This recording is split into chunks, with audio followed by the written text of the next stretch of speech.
Okay, once again, welcome to ITSE2309. This is chapter 11. Now this kind of deviates a little bit from what we've been talking about so far. And this deals more with the actual code that you have written. One of the things that happens on the onset of when you're doing this database process is, what you want to do is you want to get the thing working first. So you want to make sure this thing's working and everyone's happy with it, then you're going to fine tune it. So what we're going to look at is how, after something is up and running, how you can fine tune the mechanism. So what we're going to look at is the process of looking at the code, the actual SQL code after it's been written. Remember that you're trying to keep the customer happy. You're also trying to minimize the resources that are being used.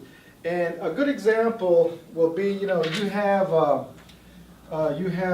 location 1, you have location 2, you have location 3, and all of these share the same data source. Okay? So you have 3 locations and they all share the data source.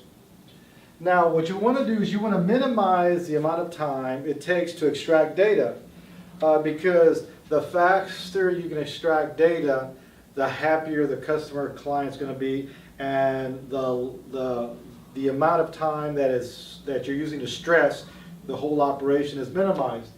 So sometimes the old process was you would do an if-then statement. Well, maybe you can use a different process to accomplish this, a case or an else if.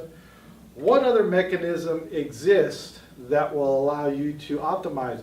Also, one of the interesting things is that if you have a network that's involved, sometimes you are limited by the speed of the network. And if there are many people using the network, it may be prudent to break the query down into smaller pieces that you can manage within this process. Instead of sending one big chunk that's going to take longer to respond because of the network traffic, it may be easier to break the big query into smaller queries and then manage it that way.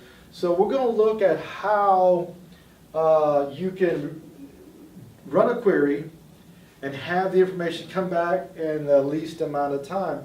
Now there are some third-party products out there that will optimize. There's also some items within Oracle and SQL that will tell you how long a query is taking to come back.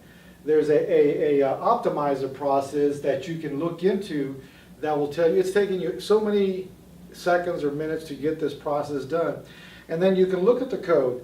One of the reasons this is so critical is when I was employed at one time, I would get reports on how much CPU time the queries we were using were taking. And I would get billed for the amount of computer time I was using. Well, okay. So we were always looking for a way to pay less. And we would look at these queries to see, okay, how long is it taking us to do this query? And do we really need that information? Is there any way we can trim this stuff so we don't have to pay for the amount of computer time we're using? So yes, there is a cost-effect process that managers look at. And in the process I was involved with was that we were amortizing a large computer system and we were being billed for the amount of CPU time we were having. So we were always looking for a way to trim expenses, and we were looking at all our queries and is this query necessary? Do we have to do this? So you start looking at, yes, it's working, but do we need all the whistles and bells we have? Can we cut back to be more efficient?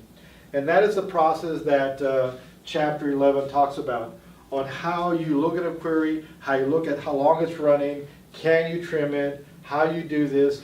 And one of the easiest things is after things have been running for a while, you develop usage patterns. You know that a certain user does a lot of computer time and you have another user that does not use a lot of computer time. So maybe you can better manage how things are working and give this guy more space, or how you do it. Spend resources where you need it. So if you have one user that doesn't use a lot of computer time, and you have another user that's using a lot of CPU time, you may want to spend your efforts in fine-tuning those queries, those mechanisms that one particular user is doing to kind of tailor back the expenses. And the easiest thing to do is called indexing. Understand that data is collected over time. Let's take a doctor's office. The doctor's office has been open for 10 years. So he has 10 years worth of patient history. But you don't find a patient in a time frame that he became a patient. You collect the information over time, but then you organize it. You sort it by last name, first name. So the other thing you look at is maybe you start looking at all these queries, at all the data that people are extracting, and you find that these people are hitting these particular tables all the time. Maybe we go back and we index that process to make the process more efficient, we'll burn up less computer time. So what you start doing, you start looking at the whole operation, find out who's using what, and you start addressing resources to those areas to maybe if we do an index for this individual, or how can we tailor the process for this group of users or user that will use less CPU time to make it more efficient. And we'll look at this process. Also, maybe, okay, example. You're going to do some work, you got to haul some dirt. So the question is, you got to go out and rent a pickup truck. Now, so the question is, do you rent a little Ford Ranger that has a quarter-ton little pickup, or do you rent an 18-wheeler, or do you rent a dump truck, or do you rent a 250?